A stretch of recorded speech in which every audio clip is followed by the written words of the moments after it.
Whether you're dreaming of a retirement with sand between your toes and a cold one in your hand, hitting the road to chase the winds of adventure, or spending time with your grandchildren, this show is intended to help you get there. Welcome to Coasting in Retirement with your host, Josh Knoll. You've worked too hard throughout your career to spend your retirement worrying. So sit back and kick up your feet, because we've got lots of financial tips and tricks to share to help you get exactly where you want to be. Here's Josh.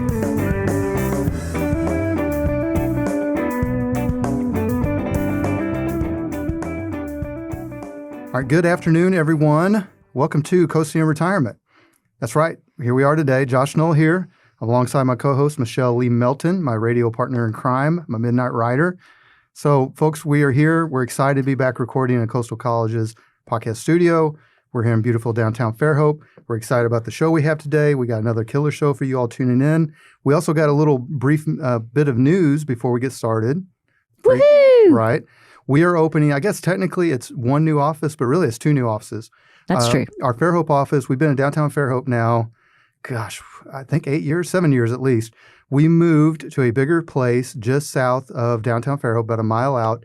Warehouse Bakery, folks will recognize that in the area. We're about a block south of there off Middle Street. So we got a new place down there. And then brand new, we are opening up an Orange Beach location. Branching out. That's right. It's at Cypress Village there in Orange Beach, right off the main drag. And I think it's 4547. I don't have the address memorized yet, but we'll have it located in all our contact info. So again, bigger spot in Fairhope and a brand new office in Orange Beach. We're very excited about that. So let's get back to the show.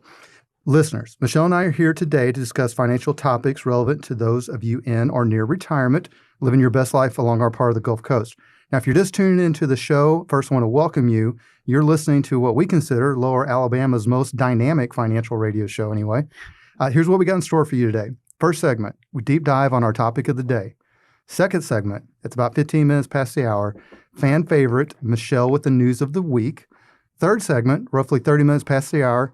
You're here, you're a good old-fashioned roast of yours truly with our Josh's crystal ball and your big fat mouth. Just big mouth. I added fat. That's yeah. right, big mouthpiece.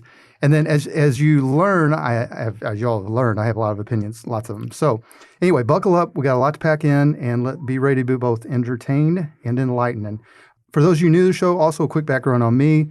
Again, my name is Josh Knoll. I'm a fee-based financial advisor. I hold my FINRA Series 65 securities license, and I'm the owner of Gulf Coast Financial Advisors, which typically I would say located in Fairhope, and now we're in Fairhope and Orange Beach.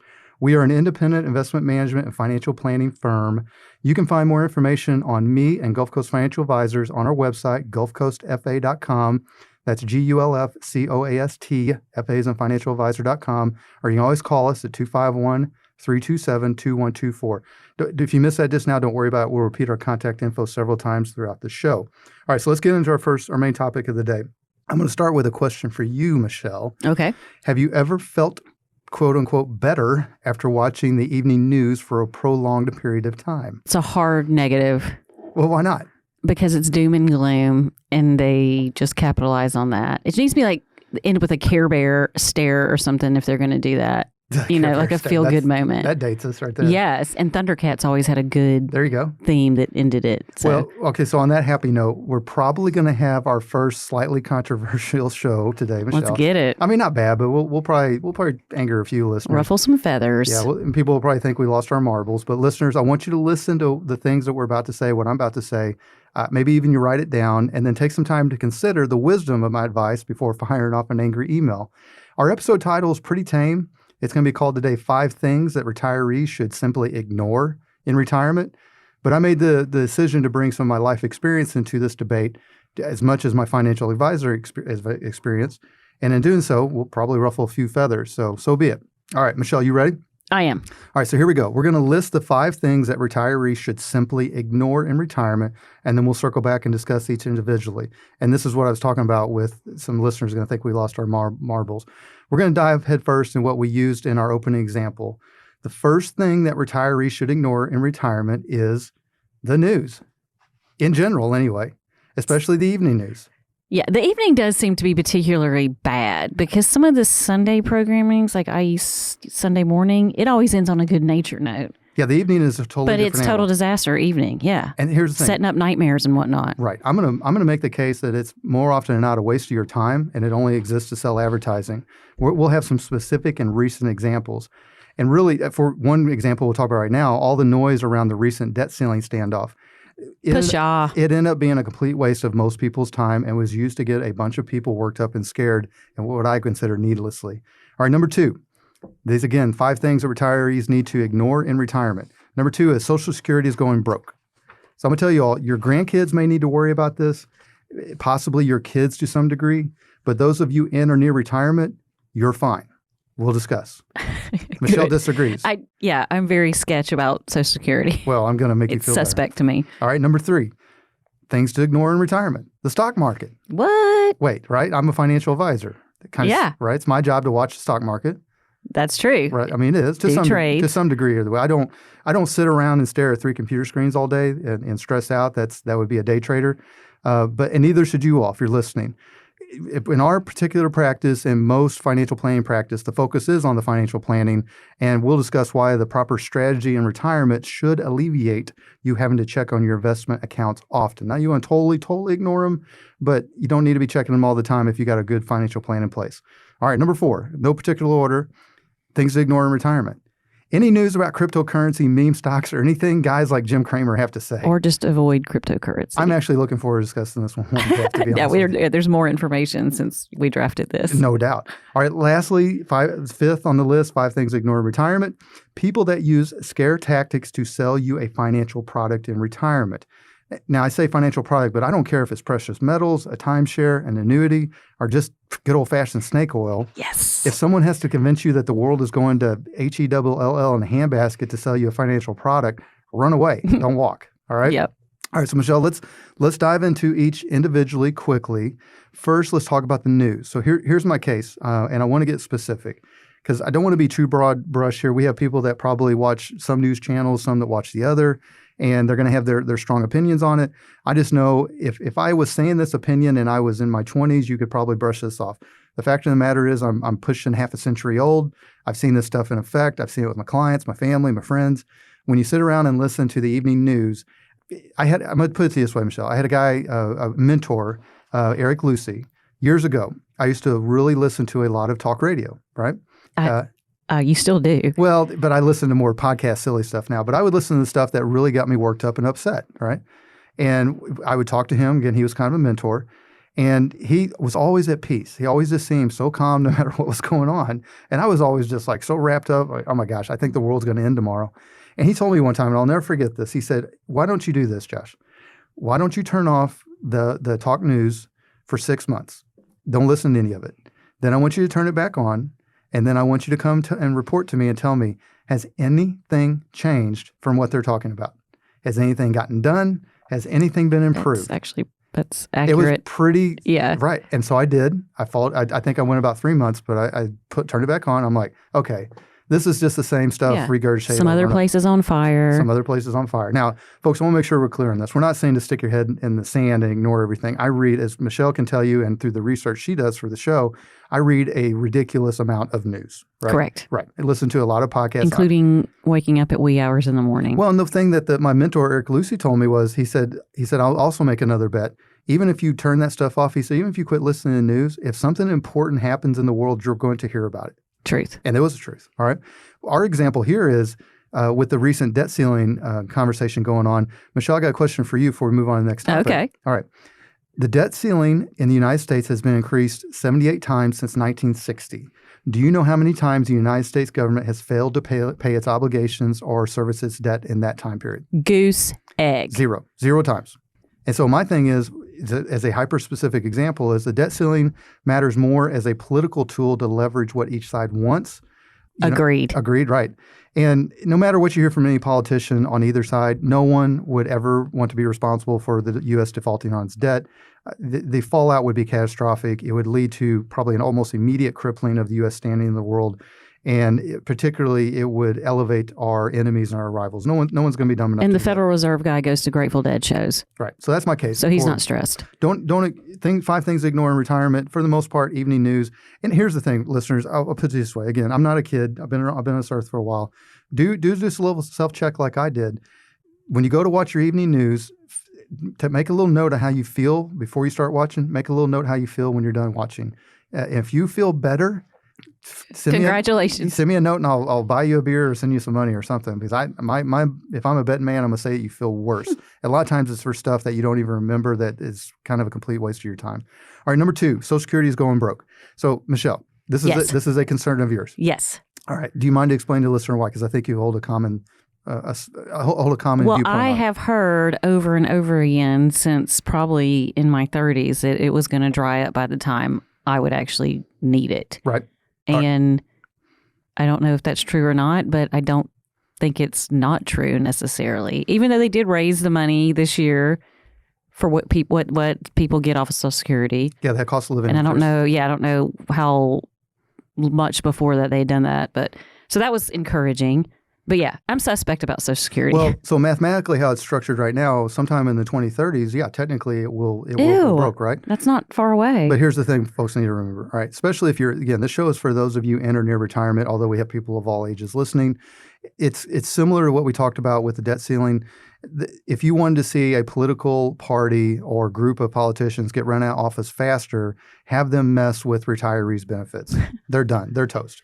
So now we're going to talk more about this later in the episode, Michelle, but I do think, at least for us, our age, in our 40s, prime of our life, and our kids, the folks younger than us, I do think there is going to be the danger of a higher taxes related to it. I do think there may be possibly some means testing. If you've got, for example, $1 million in your 401k, they may say, hey, you don't need as much Social Security as the other person. But that's all just me, my big mouth looking to a crystal ball. The reality of it is Social Security, and I'll hold this to anybody who wants to have this debate, is the greatest single eliminator or reducer of poverty for elder people that's ever been successfully implemented in the history of mankind, period. I don't know. I don't have the numbers in front of us. We talked about it in a previous episode. But somewhere in the neighborhood of half to 60% of elderly folks were in below the poverty line before Social Security. Now, and I don't mean to make light of the ones that are still struggling, but now that number is down more around 10%. It's been a monumental success. What we need is more younger people paying into the system, but that's a topic for another show. All right. Number 3, stock market. 5 things to ignore in retirement. That's a touchy one on my line of work. I mean, I promise you there's a couple of listeners right now saying, well, I'm not going to talk to this guy. He doesn't even pay attention to the stock market. I'm not saying I don't pay attention to the stock market. I'm saying but you don't live and breathe by it. I'm saying if you're in retirement, if you have a structured financial plan, if you've got a plan in place, then you should get to a point where you don't have to check it all the time. And if you are checking it all the time, then you need to call either a financial advisor or qualified financial advisor. You can call us, obviously, 251-327-2124. We're not magicians. We're not just going to totally eliminate any stock market concerns.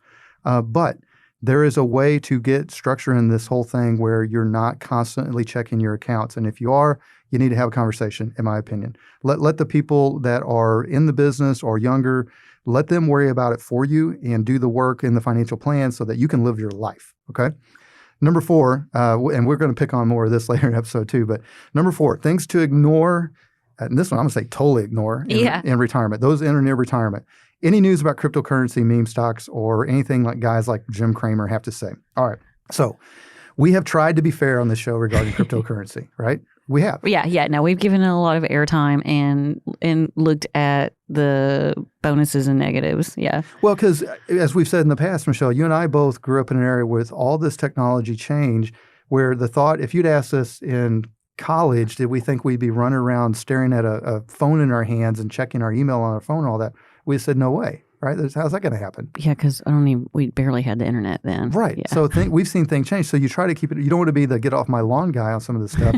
But I think it's been around long enough now, and I think it's being improved. And we'll talk more about why. That especially for those of you in or near retirement, crypto's not for you. It had its shot. It had a going on 15-year shot to prove something. Yeah, I can't even believe it lasted it's been going on that long. Because to me, it just seems I just started to pay attention maybe in the last 2 or 3 years. And plus, it was invented by a guy that no one, if he knows, he really exists. All right. Or if the money really exists. All right. And then, so meme stocks, those are stocks that are artificially inflated by a group of investors, typically kind of day trader type stuff.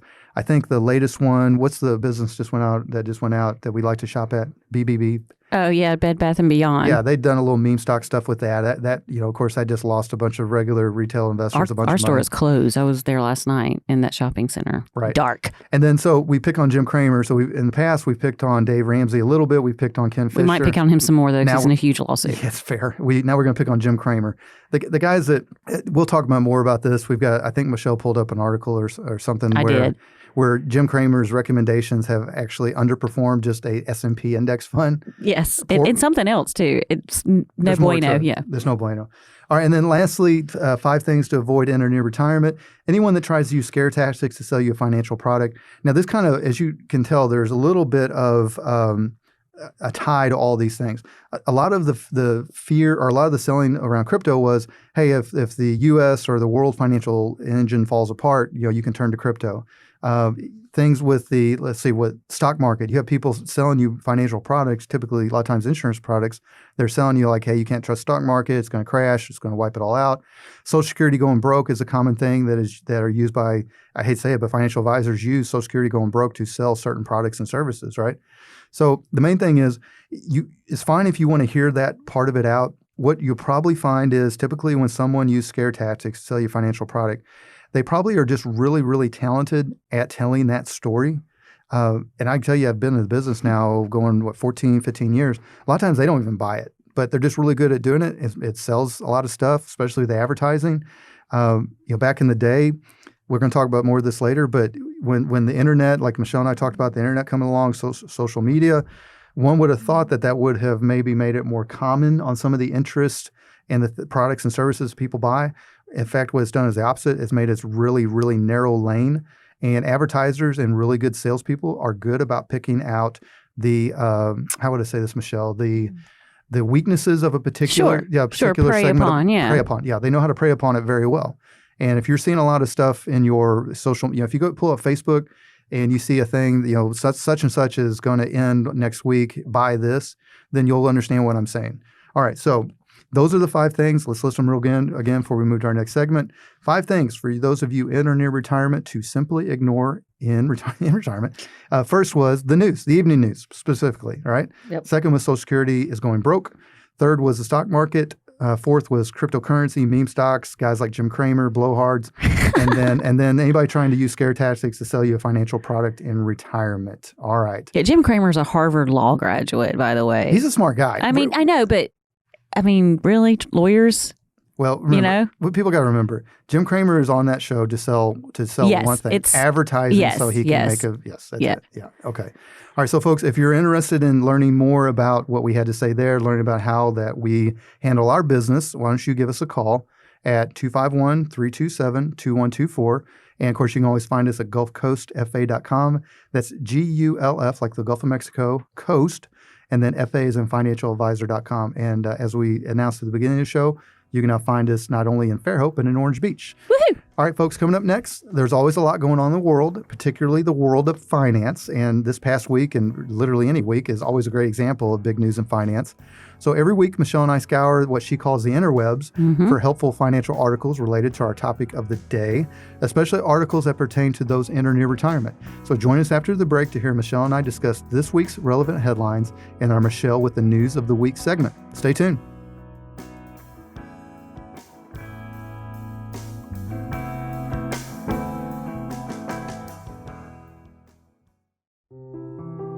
Support for coasting in retirement is provided by Synergy Home Care of Daphne. At Synergy, we understand that people are happiest and healthiest where they are most comfortable, in their own homes.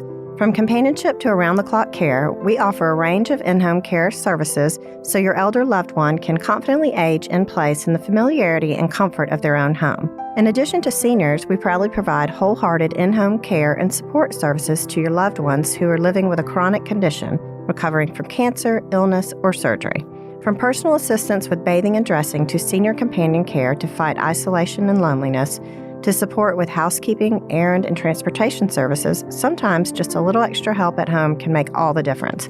You can reach Synergy Home Care at their Daphne location by calling 251-621-1900. That's 251-621-1900. Or by visiting synergyhomecare.com. SYNERGY homecare.com. Mention you heard us on Coasting in Retirement and receive 10% off your first month's service.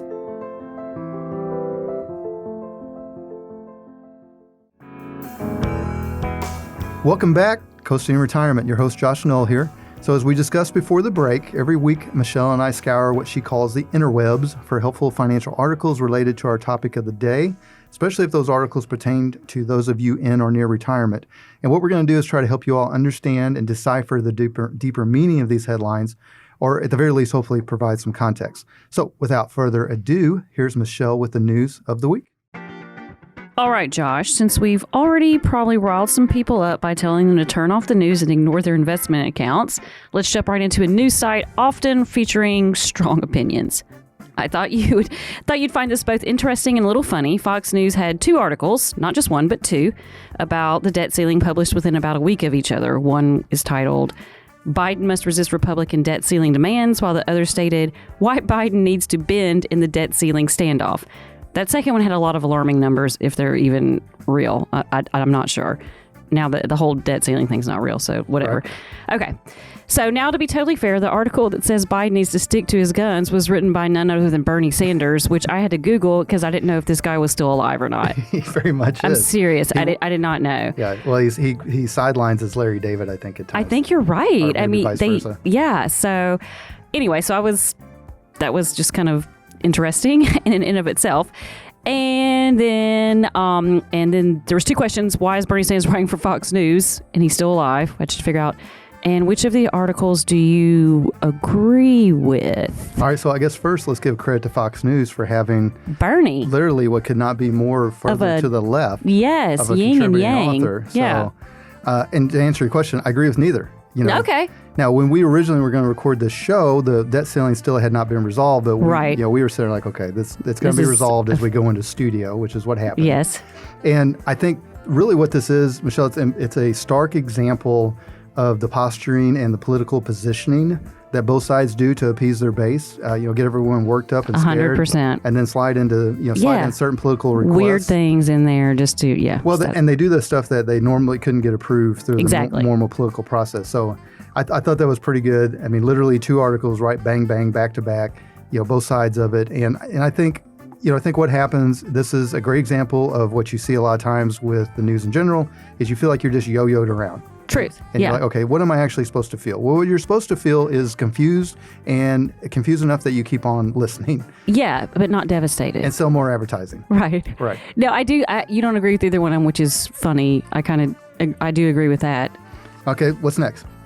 Okay, so since we start off with probably the most well-known news site, let's pivot to a site that I don't think is super well-known outside of South Carolina, where I actually lived at some point, and it's called the News and Democrat. They have an article titled, Base Retirement Plans on Facts, Not Scare Tactics. First thought, base all plans on facts and not scare tactics. It's just retirement stuff. But okay, I digress. Fair. This article was brief and to the point, which I do appreciate. And the author seems to agree with you when she states the odds of Social Security benefits getting cut in the near future are just about nil. I still am suspect about it. So Josh, why do you and this author share the same opinion about Social Security? Well, we talked a little bit about in the beginning, Michelle. I think that the benefits getting cut in the near future, the chance is about nil. And here's why. It would be political suicide, right? The U.S. government, for better or worse, has shown the willingness and the ability to go into further debt whenever they felt like they had something that they needed to get paid, right? Yeah. We're on one hand, they're telling us Social Security's going broke. On the other hand, we threw in, I don't even lost count of how many trillions got thrown into. And you could argue it was good or bad. That's not the point of me saying it. But there was billions, probably trillions of dollars pumped into the U.S. economy. And guess what? That was done using primarily debt service, right? So I think in the short run, it's political suicide, especially for those in or near retirement. There's probably going to have to be some structural changes to Social Security at some point. When Social Security was put into play, if somebody made it to 62, or maybe when you can first start drawing benefits, maybe even 65, the life expectancy, I did this research one time, the life expectancy was maybe 5 years in retirement on their average person was drawn. It's like 70, 75, somewhere in that range.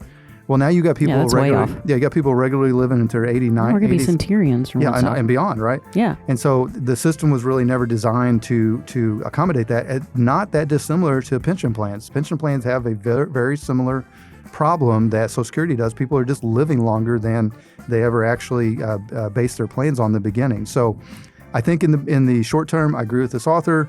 There's very little chance of the benefits getting cut. What politician is going to do it? Yeah, that would be political suicide. It'd be political suicide. Yeah, for sure. The only way that would happen, Michelle, the first thing hopefully everybody gets old. Well, they'd have to pass a certain amendment first. They'd have to pass term limits for Congress people. That'd be nice. Then there would be the chance that somebody might. There's an idea. Right. There's an idea. Very good. I will say I went down a wormhole in this one though because I wasn't familiar obviously I do pay into Social Security off my paycheck considerably. Yes. But it says it's 2023. The payroll Social Security tax cap increased to $160,200. Yeah, and that's going to have to go up as well. Yeah, I can't remember when I didn't write down the last time it increased, but it was just this year, so that's a little factoid. Yep, that will. If I was a betting person and looking at my crystal ball, that limit will go much higher. Right on. Okay. All right. So next, let's see what our old friends at the Motley Fool are up to. They have a recent article titled, "What are meme stocks and are they worth the investment?" And I have to take a pause here, too, because I was thinking of emojis with memes, and I had a little giggle to myself before, because I just... Well, that's kind of the idea. The stuff that was going on in my brain was not necessarily what this article's about, but it was more fun. So anyway. And Michelle, that's where the meme came from. I know. People using rocket ships to say a stock was going to the... Right. It's also from mema, which is Greek for imitation. Well, look at you just taking it to a whole nother educational level. I know. Yeah, I was trying to keep it on the bottom, the cookies on the bottom shelf. No. I went there. There you go. All right. So as usual, the Fool does a pretty good job of providing clear and unbiased information. And I guess I shouldn't have been surprised that the company's listed in their top 5 meme stocks. I don't pay a whole bit of attention to tech because I'm suspect of it and I'm a Luddite. But I'm pretty sure I haven't seen anyone double thumbing on a BlackBerry in many years, although I did appreciate them back in the day. Yet they're included on the list, even though they've evolved. So what say you about these meme stocks? Some of your favorites are on there. That Rivian's on there. Well, okay, yeah. So let's talk about it. Rivian's a great example. Rivian is for those who don't know, it's a electronic vehicle maker. It was kind of meant to be a truck and SUV competitor to Tesla, because Tesla, at least to date, has not produced out the door a true truck or a slab-sided SUV, if you will. And what has happened, like when this article was written, Michelle, and I think the article is only about a week old. Yeah, it's fresh. Yeah, it's pretty fresh. The stock market value as a writing of this article for Rivian, the overall valuation of the company was $13 billion. This is a company that has probably delivered a total of 100 vehicles. Only 100? Maybe. Are you serious? Let's call I know they're having a shortage of something. Let's be fair. Let's say it's 1,000. Okay. But whatever it is, it's less than what Ford. Size. It's less than what Ford delivered before coffee. True. This Yeah. month, right? Right. Yes. And way yet less. they got this market valuation of $13 billion. It's just a great example of, okay, fine. If you were somebody that invested early in Tesla, if you're somebody that invested early in Amazon, maybe caught Apple when it was on its downside, okay, fine. You did great. Rivian is more of an example of they are not first mover. This is not a first mover. This is not somebody that's got something the first time anybody has seen an electronic vehicle in the world. What this is they have the ability, they come in with the stock market and have basically, through little to no earnings, very little revenue, they've got this market cap that is sky high that has no underlying fundamentals to it. And this was one great example of a meme stock. BlackBerry, I don't mean to pick on BlackBerry because I don't pay any attention to what they do with their software. I just know no one has the phone anymore as far as I know. I thought they made a come back a couple of years They ago. may have. Well, and also on here, Michelle, another great example, Virgin Atlantic. Now, Virgin Galactic. Virgin Galactic was probably, in my humble opinion, was probably assembled in order to sell a bunch of the stock that I agree with that. was used Richard to, Branson is just laughing. was probably to prop up his other businesses. Yeah, I see through that too. And if that gets me in compliance problems, I'm sorry, but that's my personal opinion. Yeah. Because there was literally there's no reason for Virgin Galactic, I can say it right. Galactic. Yeah, to have that much market cap, and it probably doesn't even at this point. It's probably not. It's probably gone down quite a bit. So, yeah, those are great examples of meme stocks and why. If you want to gamble on this stuff when you're young and you got time to overcome some errors, that's fine. But when you're in or near retirement, even if you hold a couple of these things just for fun, for giggles, it's just for fun. Fine. But a lot of times, what you'll see is people have fear of missing out. And they'll overinvest. They'll put too great a percentage of their investment portfolio into things like this. And these are literally, remember, a stock can go to zero. And these are things that even if they don't go to zero, if they go way down, they get really banged up in valuation, you're in trouble. So stay away from those. All right. What's next? Okay, our next article comes from one of your favorite publications, Wired Magazine. That's right. Which is easy to turn into Weird Magazine when you're typing quickly, and it doesn't catch that. So, and there probably is a Weird Magazine. There probably is. Probably several. But anyway, okay. Pretty sure that's a site for nerds, so that tracks. That's right. Weird Magazine might be more fun for me. But anyway, Wired Magazine just published an article titled, Molly White Tracks Crypto Scams. It's going just great. That sounds sarcastic. And it is. Okay. I found the author pretty interesting, and she's a smart cookie. Apparently, Molly White is a young software engineer by trade that started a blog site called Web3 is Going Just Great. And now she has emerged as a leading researcher, even though she didn't intend to be, and a voice regarding the downside of crypto. Anyway, it sounds like Molly has some of the same frustrations that you do, as do I. And I learned from her blog, over $12 billion have been lost by regular folks like you and me and our listeners investing in crypto. And I know you dug this article. So what do you think about it? I do want to say that she mentions the dark belly, and she started this whole thing because she was fed up with the hullabaloo about how crypto was going to make all of us rich overnight. Right. And she was like, no. Well, so first, I didn't invest in crypto. In fact, I did not either. The more pressure I got from It's witchcraft. Crypto Bro, I actually the more arrogance I saw, the more I got turned off from it. And again, as we've said, Michelle, we try to be fair. And this is before the Binance thing just happened. The Binance thing just happened. Who knows? Eventually there may be a use case for the blockchain technology. We try to be fair with that. We just got to go with what we see now. Show me state of Missouri, where I'm from. It's show me, don't tell me. And right now, all they've done is tell me. So what most folks got to realize is crypto is a zero-sum game. And here's what I mean by that. This kind of goes into the debate of, is crypto a security or a commodity? This is an ongoing debate. I say it's neither. But what do I mean by that? So with securities, like a publicly traded stock, there's typically some type of revenue being produced by the underlying company that you're holding the stock in. Or even if it's a new company, say a tech company, maybe there's a lack of real revenue, but there's still a product or a service being developed that is intended to be somewhat of a unique idea in the marketplace. Think Uber, okay? Commodities are backed by solid, tangible things such as wheat or cattle. And here's the thing, there isn't anything outside of a digital coin to act as an asset in crypto. So, okay, all right, fine. Let's put those two arguments to the side. What about crypto as a digital gold argument? Here's my thing, Michelle. Again, I look at history. Precious metals have some inherent value that has been proven for millennia. Crypto, on the other hand, right now is pure speculation. Right now, at least the crypto as coin, as currency. I can't talk to the blockchain technology, and as Michelle and I have made it clear to everybody listening in the past, you crypto guys, blockchain guys, if you want to come on and set us straight, we'll hear you out. But right now, all we've seen is pure speculation, and what that means is its value is derived simply based on people buying and selling to each other. Yeah, that's it.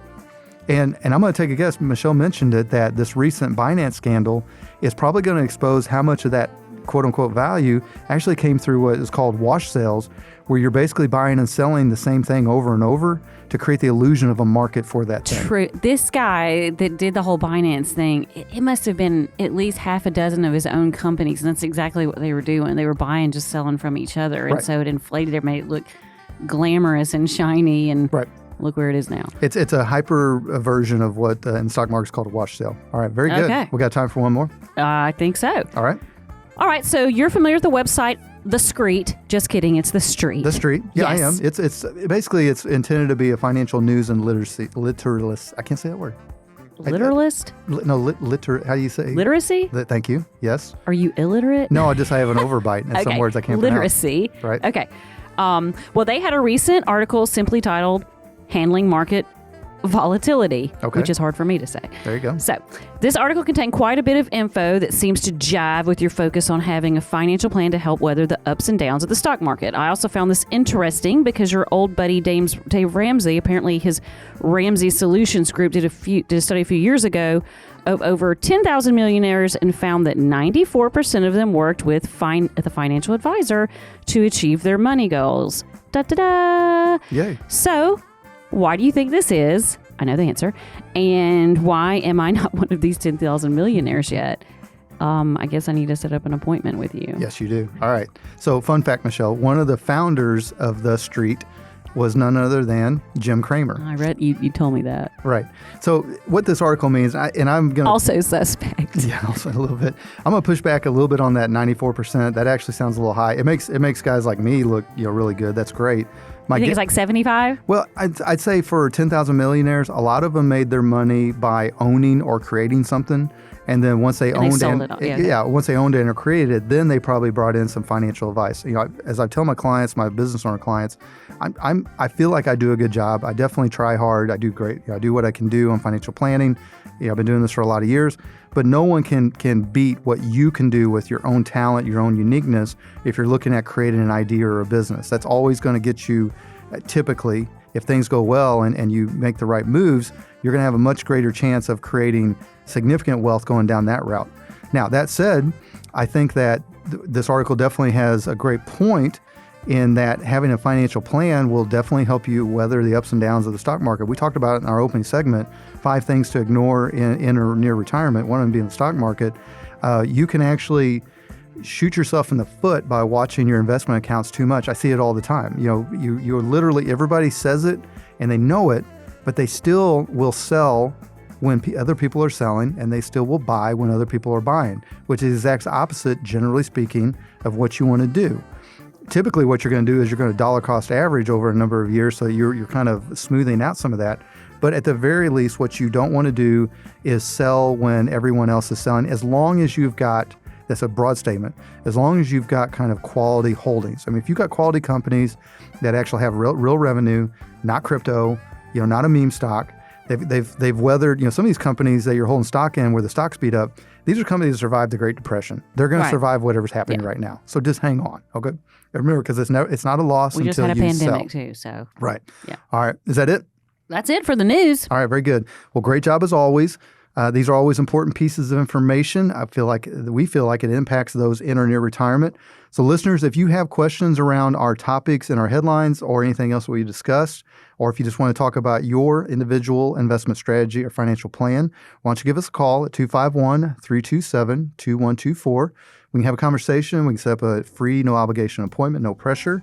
Or you can always reach out to us through our website. That's gulfcoastfa.com. Again, Gulf Coast, and then FA is financialadvisor.com. All right, folks, coming up next, Josh's crystal ball and big mouth. All right, what have been some of my predictions? Have I been right?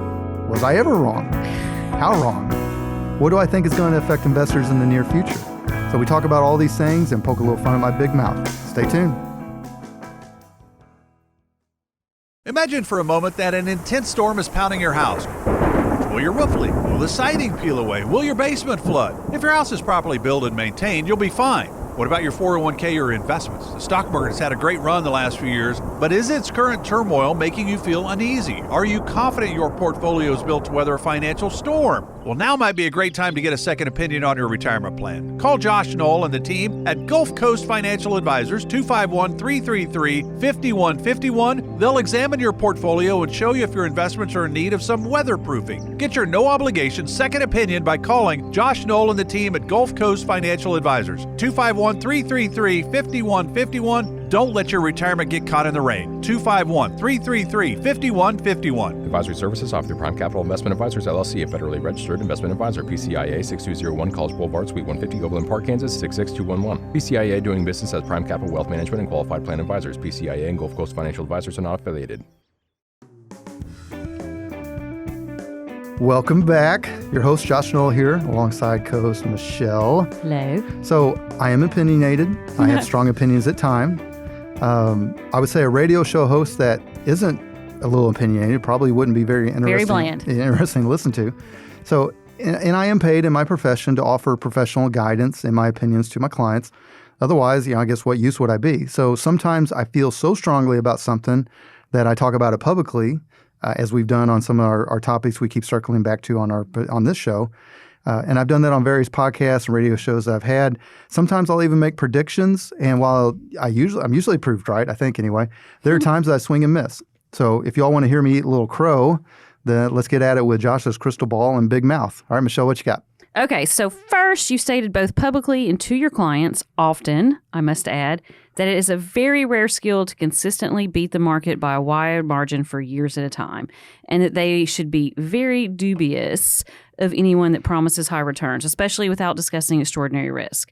Not that there isn't an upside in investing, but there are also there are only so many Warren Buffetts out there, right? Yes. So, well, apparently the Wharton School did a 15-year study on the stock picks of TV personality Jim Cramer, which is a Harvard law graduate, by the way, so immediately suspect when it comes to finances. Ouch. And found out that not only did he not beat the stock market, he didn't even keep up with the S&P 500 index. So did you nail this opinion coming out of your big mouth? Yep. Yes, you did. Yeah. Oh, of course, yeah. Here's the thing. The main thing. And then I watched him the other day just for funsies, it's exhausting. it is. I mean, it wore me out, and it's exhausting. It created like anxiety a little bit too. Yeah. Right. All right. So here, and again, kudos to him. He's obviously been He's making it. He's doing it. He's been on the air a long time. Yeah. He's probably a very nice guy. So, I think he's probably really funny in real life. He probably is. I think Jim, he has to be. So Jim, we know you're listening. Love you. Yes. Let's hang out. But now, the main thing to take away from that is pre-retirees and retirees in general need to kind of steer clear of individual stocks for the most part anyway, especially any of those that you would consider risky, and especially those recommended by a charismatic salesperson. Yes. So, I mean, this is we opened the show with this, like 5 things to ignore in retirement. One of them is talking heads like Jim Cramer. All it's going to do, every now and then you might get lucky. He might get lucky. He might find something, but you just got to come back and remember, Jim Cramer is on the air for one purpose and one purpose only, and that is to sell advertising, right? Yes. He is not concerned if he's right or wrong. That's at not his MO. all. No. Right. And just as Michelle said, they did this study, the Wharton School did a study where 15 years, it wasn't like 2 years, it's 15 years, where and you didn't even give the number because I think you were being kind, but he wasn't even close. I mean, he was like half of the S&P. The numbers are. So, this is definitely one where my big mouth was right on. Sorry, Jim Cramer. His mouth is bigger. True that, and he has a much bigger audience for now. We're coming. Right. Okay. All right, so this is a quick one, just a jab right at the nose or a left hook. On one of your episodes from your previous podcast, Every Dollar Counts, you said that inflation would come down quickly because it's mathematically difficult for it to stay high in a stable economy. You said this back in, rewind, July of just last year, 2022. How'd that work out for all of us? Yeah, my nose is bloody and probably broken. So my left hand hurts. You got me the left good. Hook. Yeah, I may not be able to finish this episode. So the point I made back then, I did a podcast. We did it for several years. A local guy named Jay Stubbs was my co-host. He did a great job. The point that we made on that show was, or I did, Jay pushed back, kind of like you are now, is that inflation is not necessarily a measure of how expensive something is. It's a measure of how something has changed. You said measure. And you love that word. It's a Missouri thing. That is a Missouri thing, That's right. Yes. It's a measure of how much something has changed percentage-wise. So in general, unless prices keep going up and up and up, inflation tends to naturally cool after so long. It's just a mathematical certainty that it will cool if prices don't keep going up and up. And my best example is see the demand for gas. When gas prices surge, there is an immediate decrease in demand. Mm-hmm. However, to my surprise, and this is one where my crystal ball was broken and my big mouth got me in trouble, things just kept going up and up and up. And we had high inflation. We still kind of do now. I think it's starting to come down. In fact, it's probably going to come down enough. They're getting a little concerned about rates. But yeah, I definitely, my crystal ball was busted on this one. Things just kept going up and up and up, and inflation has stayed high for way longer than I thought way back in July of 2022. So I was wrong. Yeah. That was not even a year ago. All right, I got to wipe my nose. Hit me with your next thing. Okay. So let's rewind to back when everyone was going gaga about crypto. You held to your guns that no strong sovereign nation on earth would allow its citizens to print their own currency. And if they did, it wouldn't be for long. It'd be a little experiment that would go terribly awry. But anyway, as we discussed in the last segment, the news for crypto appears to be getting worse and worse. And it is. And this was written before it actually got even more worse. Right. So let me turn this on its head, because obviously you've been proven right, at least so far. Right. Do you see a path forward where crypto becomes a legitimate enterprise? All right, so this is one where I can say I was right, but even I missed out on the amount of corruption and theft in the industry. And again, Michelle, I know it sounds like we're picking on crypto. I think the turning point for me, and I'm going off tangent here quickly, I went to a convention, and there was a guy came on stage, and he was really charismatic, he was really dynamic, and he was trying to convince all of us financial advisors to dedicate 5 to 10% of our clients' portfolios into crypto. Sketchy. And as you listeners have learned, I've got a big mouth, and I have opinions. I stood up and I asked him, like, but why? Yeah. I mean, so tell me why. Still don't know why. Well, and basically the argument was fear of missing out is finally That's what not a good it was boiled. reason. Hey, they're missing out on the future. Well, okay. But what if they swing and they miss, and now their future is back working part-time because they lost half of their portfolio on this nonsense? And we talked about it earlier, again, nonsense. Treating crypto as an asset class or like a precious metal when it has – somebody show me the revenue. Yeah. Somebody show me the intrinsic value. Show me the real money. Show me where the NFTs have held their value. And that's why I try to be fair on this, Michelle, but there's certain times I get aggravated enough that I'll really go ahead and plant my flag. My opinion is that this whole cryptocurrency thing may actually go down as the greatest Ponzi scheme in the history of mankind. I agree. All right. I'm with you on that. And here's the thing. That is even if the underlying blockchain develops into actual real world use cases. Good for it. Because even if the products and services that come from this, and it'll take years, probably decades, for them to make up all of the money that the average investor has lost already to this point on this crypto BS. Unless the whole industry turns into the next coming of Amazon, you're talking billions of dollars that have been, remember, crypto is a zero-sum game. Yes. And the ones that have lost the most are your average retail investors. Correct. Right. So, yeah, nailed it. Okay. So, Josh, as someone experienced in sales, you've said that the interwebs, social media, and Google search would be some of the main reasons why fear and pressure-based sales tactics would eventually no longer work, and that people would do their own research and do business with people and companies they've viewed as experts in their industry. Yet any social media user can tell you the volume of the worst is ahead of us, so buy right now. And they see a lot of those ads, and high-pressure salespeople are still working, sometimes successfully. You're saying when an ad says the worst is ahead, so buy right now. Right. Okay. Right. All right. Yes. So what happened to your crystal ball on this one? Well, because I'm a overly optimistic, hopeful person. Some would say. Good for you. Some would say hopeless romantic is how you say it. Hopeful romantic. It's hopeless. Hopeless. It's very Shakespearean. Yes. Okay. Well, Shakespearean. I was just reading that last night. Sonnet? While I was watching Jim Cramer. I was not. Yeah. All right. So wait. So here's my thought. I thought that the internet and social media would align and foster common interests, which one can make the argument it has, but in doing so, what it's allowed is companies to basically segment us as consumers and be hyper-specific with their targeted ads, even be so specific as they fall along political lines.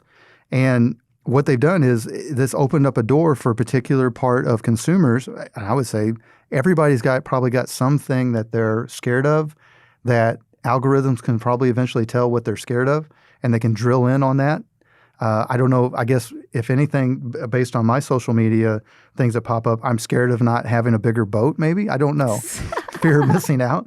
But the point being is, what I thought would be more of an open and common interest type of discussion really has been drilled down into no more than what the people did back in the day when they were trying to sell things to the public. They'd come in and they'd scare them that they were missing out or they'd be hurt if they didn't get this.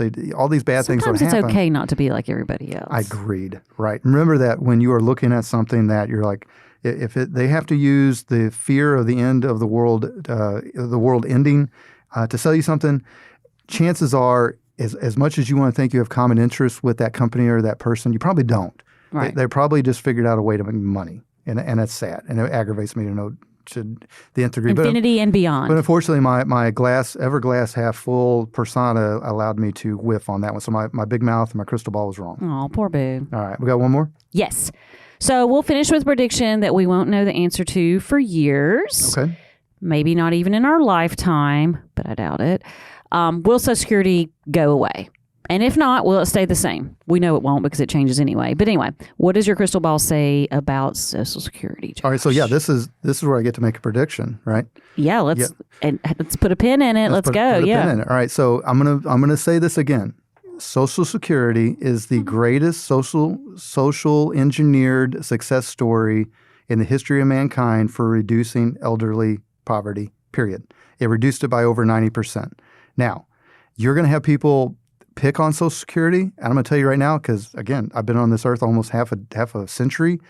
Typically, the people that are picking on Social Security are the ones not drawing it. They're younger, and they are not concerned about what you folks that are in or near retirement about your daily needs, your monthly needs, your income needs. They don't care. They are just trying to find a position and push back on something. Now, when you are in or near retirement, particularly if you're drawing Social Security, what you want to know is it's going to be there. So what you want from these young people, instead of sitting there trying to destroy something that is probably at least somewhat of an important part of your monthly income needs, what you rather have them do is become part of the solution, right? And part of the solution is getting to work, being productive, working as long as we can, keeping ourselves healthy, doing all these things.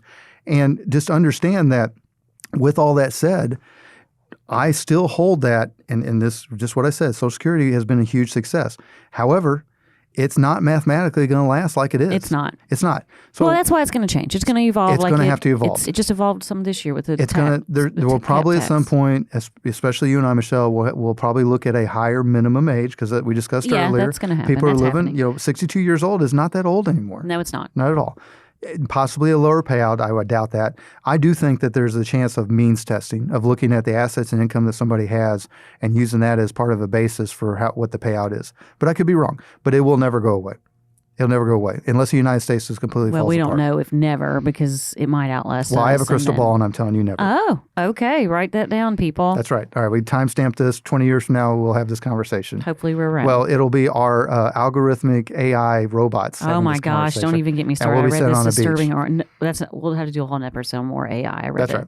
article this very week good. that was disturbing. Well, listeners, I hope you enjoyed a peek behind the curtain on how I form my opinions and my predictions, and more importantly, that I'm willing to admit when I'm wrong. Not very often. No snake oil here. But still. Now, to our listeners that have more questions on various investments and topics we discussed in this segment, we invite you to reach out to us. Call us at 251-327-2124, or you can find us on our website at gulfcoastfa.com. Again, one more time, that's GULF, like the Gulf of Mexico, Coast, FA is in financialadvisor.com. Well, folks, that's it here this week at Coasting Retirement. I want to give a huge thank you to my lovely co-host, Michelle Lee Melton. Welcome. Thank you. Clap, clap. Woo. A thank you to our awesome radio station, FM Talk 106.5 out of Mobile. Many thanks to the provider of our show music, that is local band Sloth Racer. That sloth is in the slow animal. Their music is not. And a note, you all that are looking for a band to play at an event or special event or anything like that, give them a call. Franklin at Sloth Racer. They're young guys. They're out there hustling. They do a great job. They're fun. We completely appreciate their support they've had of our various podcasts and shows. They're awesome.